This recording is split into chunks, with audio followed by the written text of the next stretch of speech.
On the Let's Talk television program, we share solutions to real-life problems with real people, showing how faith guides everyone through the storms of life. We talk about tough issues that affect all generations. Our conversations help you learn, grow, and lead. Help us continue with this great work by partnering with us today. Call 905-625-1278, extension 233, or visit letstalkca.org. We look forward to your partnership with us to change lives.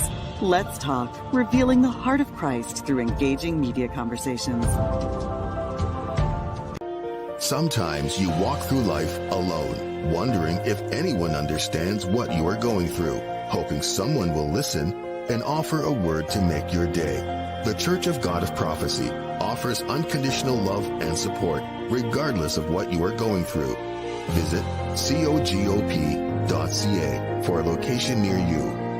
The Church of God of Prophecy, developing authentic disciples of Christ.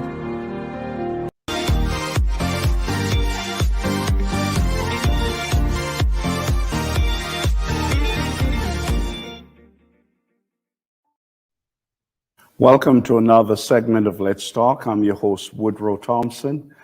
This is a continuation of conversations we had with Rosemary Sadlier.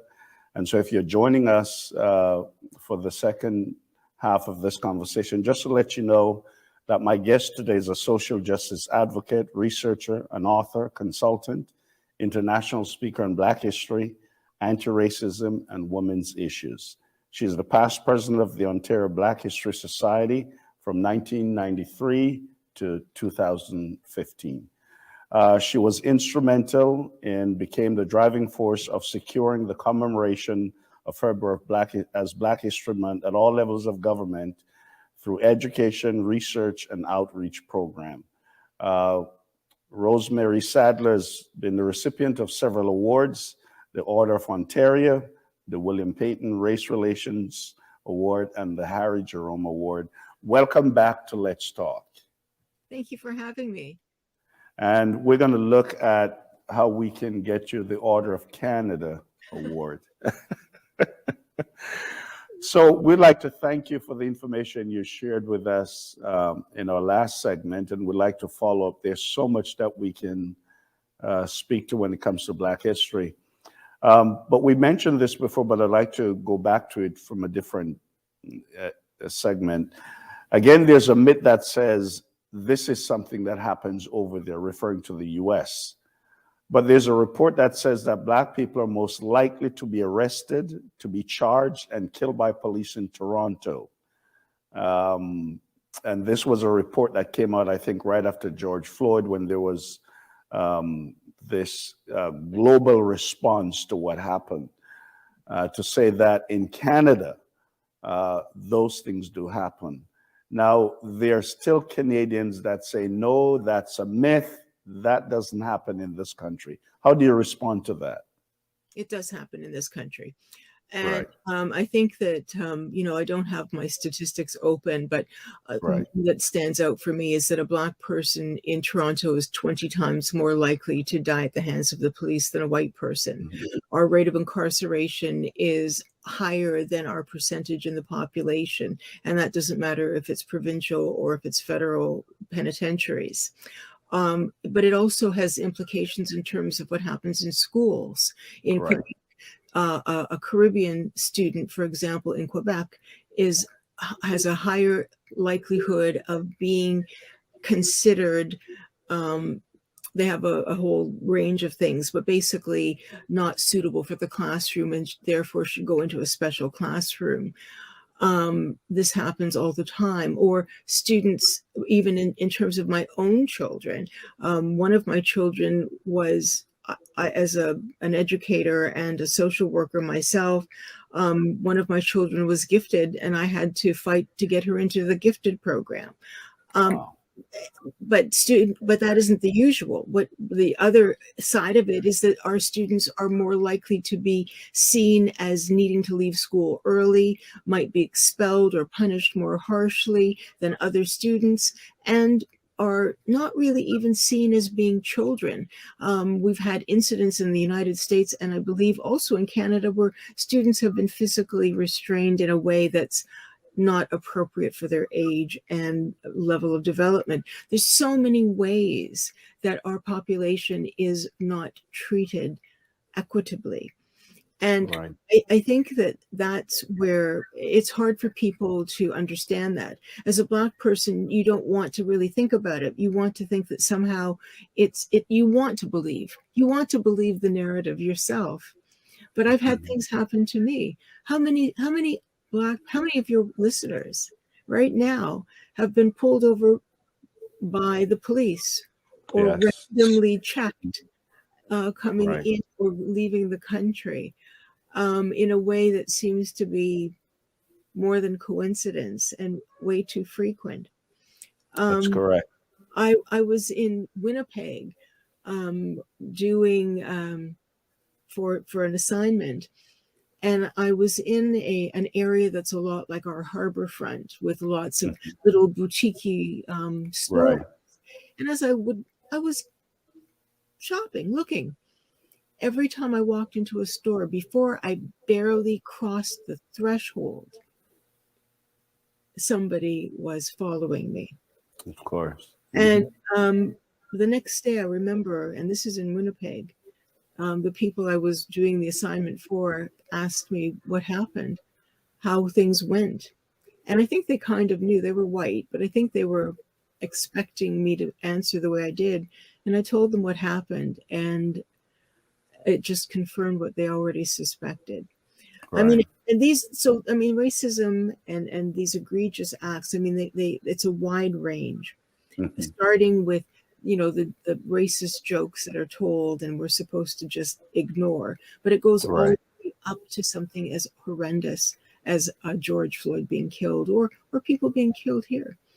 It happens. And I think for people to say it doesn't happen is a way of further dismissing and trivializing our concern. I agree. Yeah, I agree.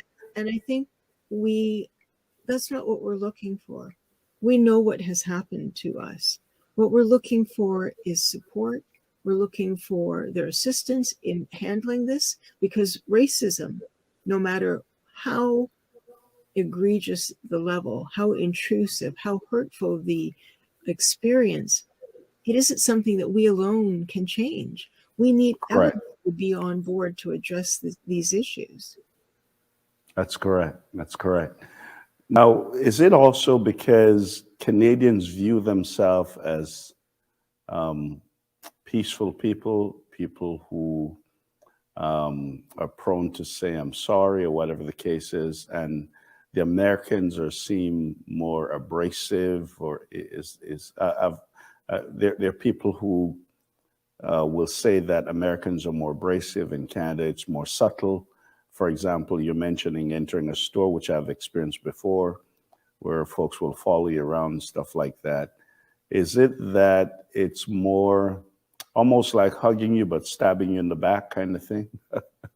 Well, is that one of the challenges we face in Canada? Those are the microaggressions for sure, and we've all experienced them. Being it's just, that's just Monday. Right. But at the end of the day, it's how do I secure the position that I want? How do I take care of myself and my family?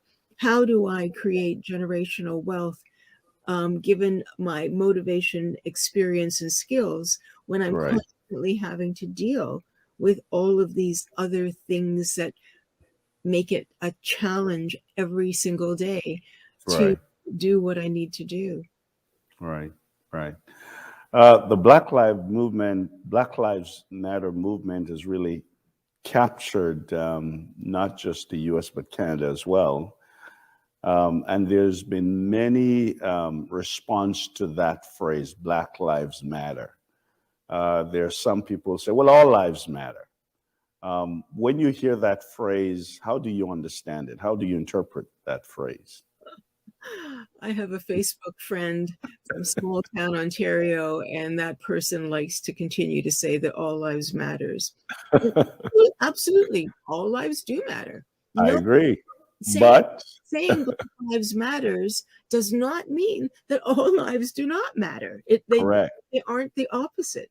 What Black Lives Matters means is that we need to bring particular attention and focus at this point in time, because we see that this is a population that is suffering for no other reason than the color of their skin still. Right. It means one way of looking at it is that there's, a house burning on your block. You don't expect the fire department to come and hose down every house on the 4 streets, 4 blocks Right. over.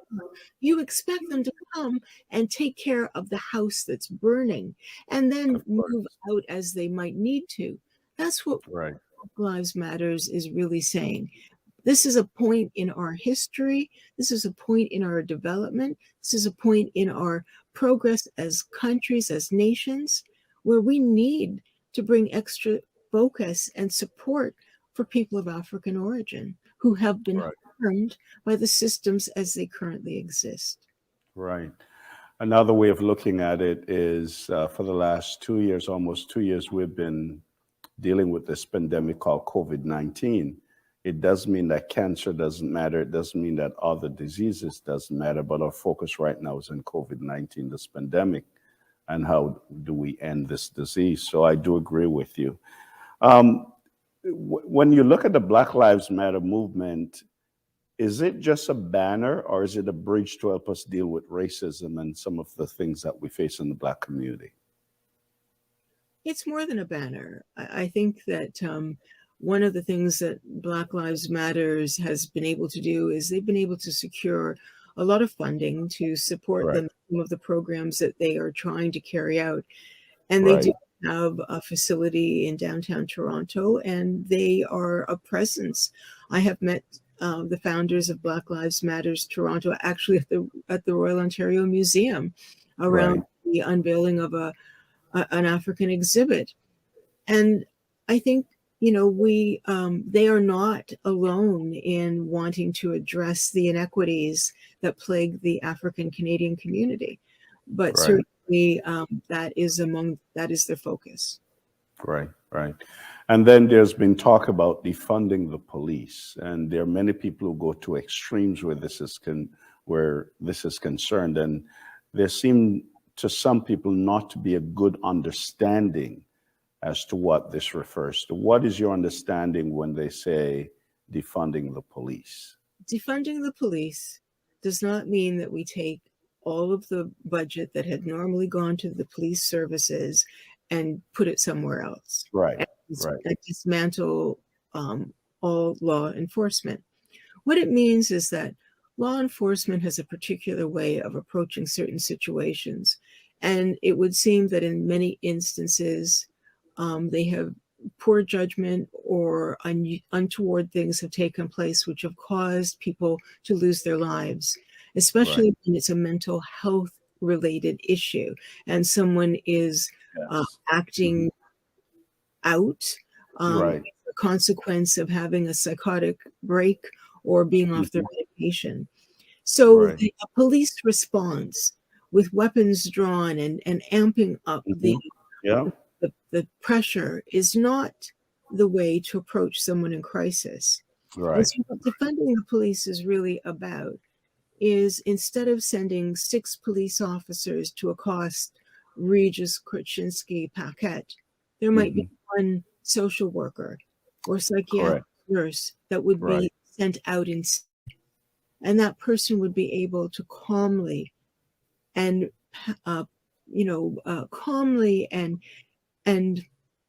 calmly deal with the situation in order to make sure that everybody can walk out of the room alive.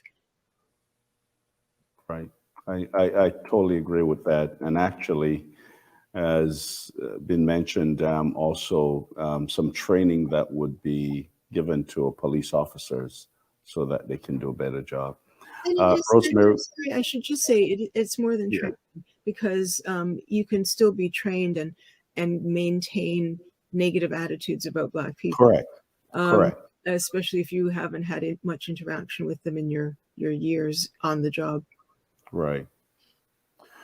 Well, Rosemary, we're going to take a quick break. We'll be right back. Please stay with us as we continue our conversation. On the Let's Talk television program, we share solutions to real life problems with real people, showing how faith guides everyone through the storms of life. We talk about tough issues that affect all generations. Our conversations help you learn, grow, and lead. Help us continue with this great work by partnering with us today. Call 905-625-1278, extension 233, or visit letstalkca.org. We look forward to your partnership with us to change lives. Let's Talk, revealing the heart of Christ through engaging media conversations.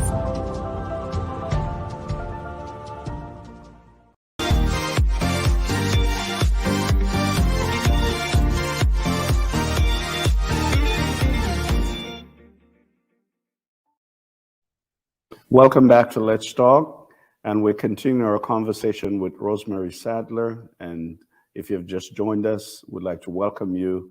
We're speaking about Black history and speaking about some things that happen in the Black community, racism, and how we can move forward, especially turning the spotlight on some of these things during Black History Month. Rosemary, I'm Jamaican by birth. I have two sons that are born right here in Canada, and many times have to defend the fact that they're Canadians, but that's another story. What is our responsibility as parents in educating our children regarding their race, racism? I remember my son coming home when he was probably just about, 10 or 11 and saying to me, "Dad, I'm having a difficult time." And so we sat down to talk, and he mentioned that he was the only brown person in his class, and talking about being picked on and how overwhelming that was. What should we be doing as parents in educating our children and preparing them for the world that they'll enter? I think a lot of parents assume that the school will do everything for them, and the school will not. I think that there are also some parents who feel that these are topics that they don't want to talk about with their children because they have their own level of discomfort in doing so. Right. I think that there are also families. I don't happen to come from a mixed race family. Both of my parents were Black. So the Right. conversations were always open and very specific and clear. But there are also going to be families where there might be one parent who is one parent is Black, one parent is white. Right. And there might, and the white parent might not have the skills, would not have the skill set to Correct. necessarily to assist their Black child Right. with the realities that they will face. So I think that it's acknowledging that what you don't know, number one. Right. Number two, I think that we have to prepare our children early. They aren't going to suddenly be noticed to be Black or be treated poorly or differently or negatively because they're Black only when they get to be 10 or 15 or 20. Right. That starts Right. happening right away. The minute they Sure.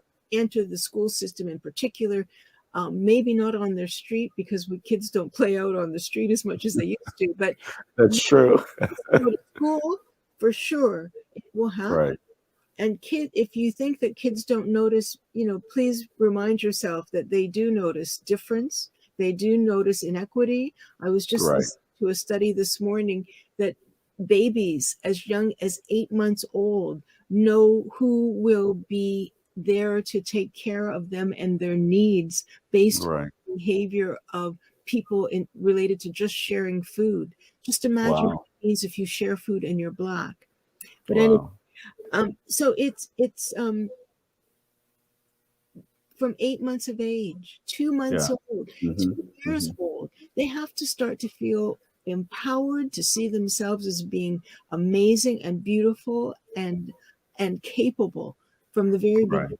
They also have to be prepared they have to be told that they will be treated differently because they are Black. Yes. and Yes. and to give them some ideas about how they can handle those situations, whether Right. you encourage your child to fight back verbally or not, whether you Right. encourage your Hmm. child to return physical aggression or not, whether you Right. encourage your child to seek out adult support or not. You have to give them some kind of idea about what they need to do, and always let them know that you are there to listen and help them in any way that you can. Yes. They will be treated differently. It will Correct. come up because we are not there yet. Yes. Yes. I agree. I have two sons, and one of the things we talk about constantly is if you're pulled over by a police officer, how you should react and how you should conduct yourself. Um, I've been pulled over many times. I don't get into a confrontation with the officer. As a matter of fact, my rule of thumb is when I'm pulled over, by the time the police officer gets to the car window, I have everything he'll need, my driver's license, my insurance, because I'm not getting into any altercation. Now, mind you, also knowing your rights is a good thing. But I say that because sometimes it can be unnerving knowing that you did nothing wrong. And whether it's you're pulled over, you're followed in a store, like you mentioned before. And sometimes we, Black folks, our reaction is just over the top because we know we've been treated badly. How should we react even when we know we've been treated badly? There's no one way to do this. And Right. you are going to be in the situation and you're going to have to assess it. Um, Right. Things happen every single day, all the time. And we have Right. to make decisions about how we're going to address them. But Right. when you're dealing with the police, it takes on another level of significance because they have the capacity to end your life because they are armed. Correct. Yeah. So I think that you have to be much more mindful of what you Hmm. can do to Right. be on the, I don't want to say the right side here, but Right.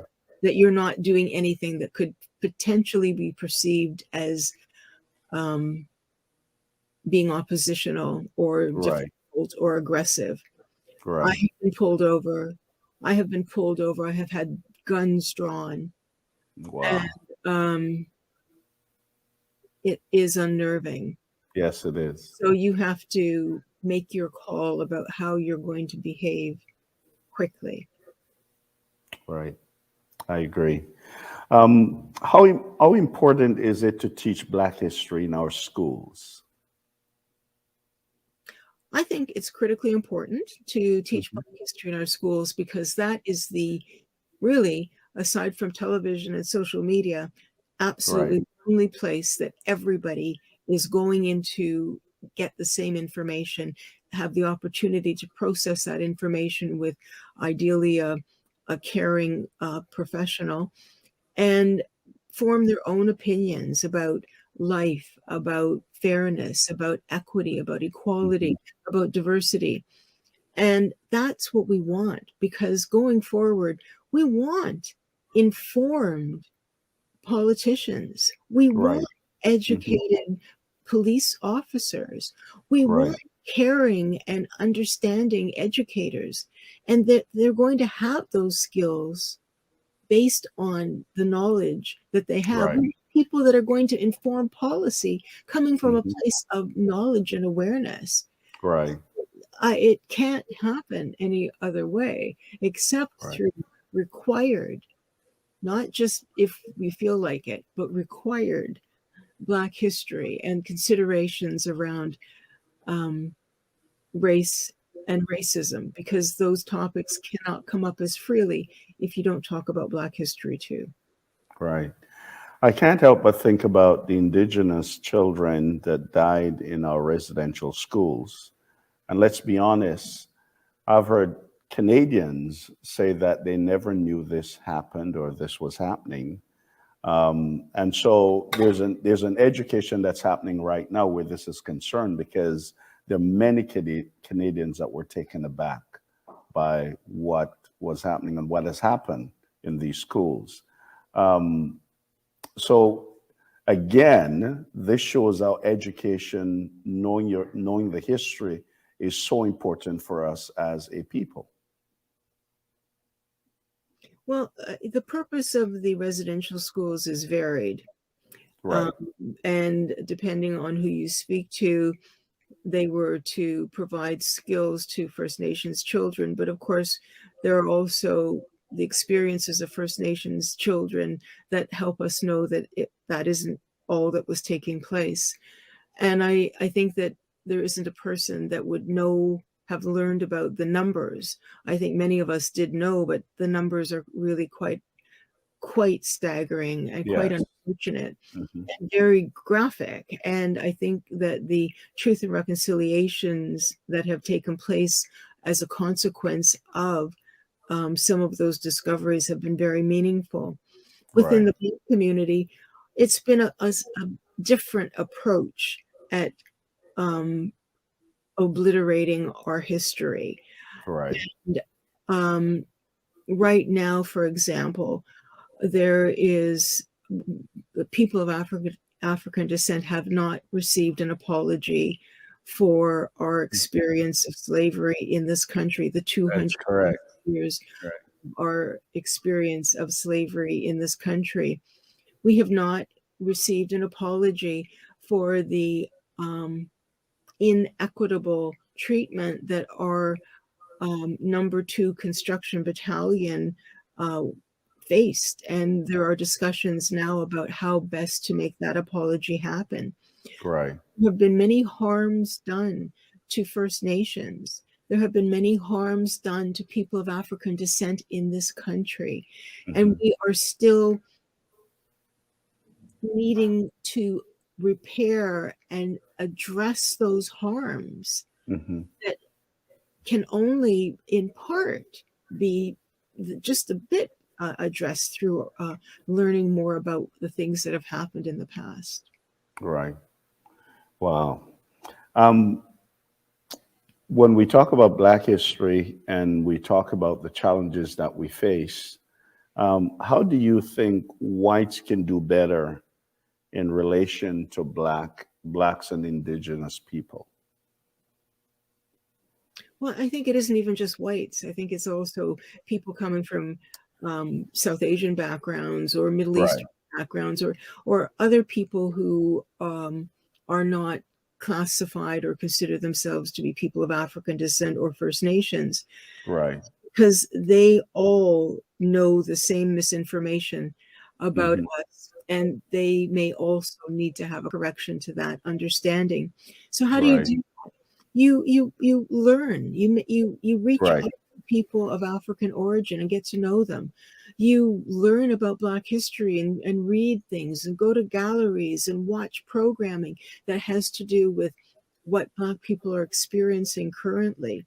You make sure that if you're in a position to hire, that you're going through and encouraging and making it possible for a broader slate to be considered for your positions or for your agencies, boards, and commissions. Right. It's many different things that have to happen, because on so many different levels, Black people have been excluded or denied access or denied equitable access. So it needs to be addressed on so many different platforms. Yes. Well, Rosemary, thank you again for being with us. I know you've written 7 books. I don't have all of them. Harriet Tubman, Kids' Book of Black Canadian History. How can you remind us how folks can get a copy of your books and how folks can reach out to you? I belong to the church, as you know, and I think churches really need to start educating their congregations regarding Black history. And you are one of the foremost persons that I think that churches, can benefit from. So how can people get a hold of you and get a copy of your book? Well, they can certainly get back to you to find out how to reach me, but my email is my name at gmail.com, rosemary.sadler@gmail.com. And I'd be happy to work with people on sharing more Black history information. Very good. Well, thanks again. We really appreciate having you. May God continue to bless you in the work you're doing. May He bless you too. God bless you. Well, folks, I hope that you have benefited from the conversations we've had with Rosemary, especially seeing this Black History Month.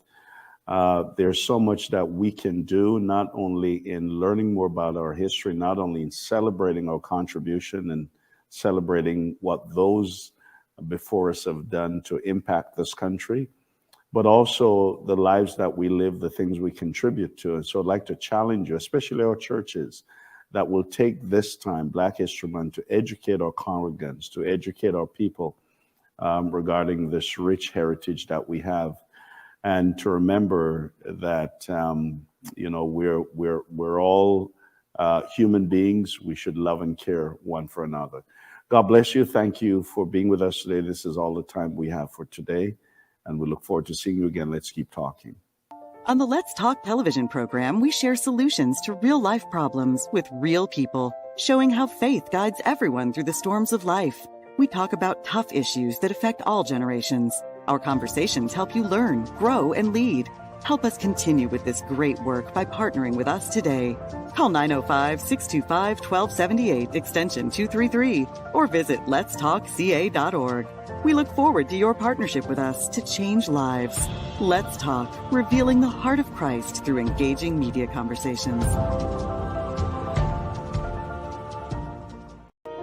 Sometimes you walk through life alone, wondering if anyone understands what you are going through, hoping someone will listen and offer a word to make your day. The Church of God of Prophecy offers unconditional love and support, regardless of what you are going through. Visit cogop.ca for a location near you. The Church of God of Prophecy, developing authentic disciples of Christ.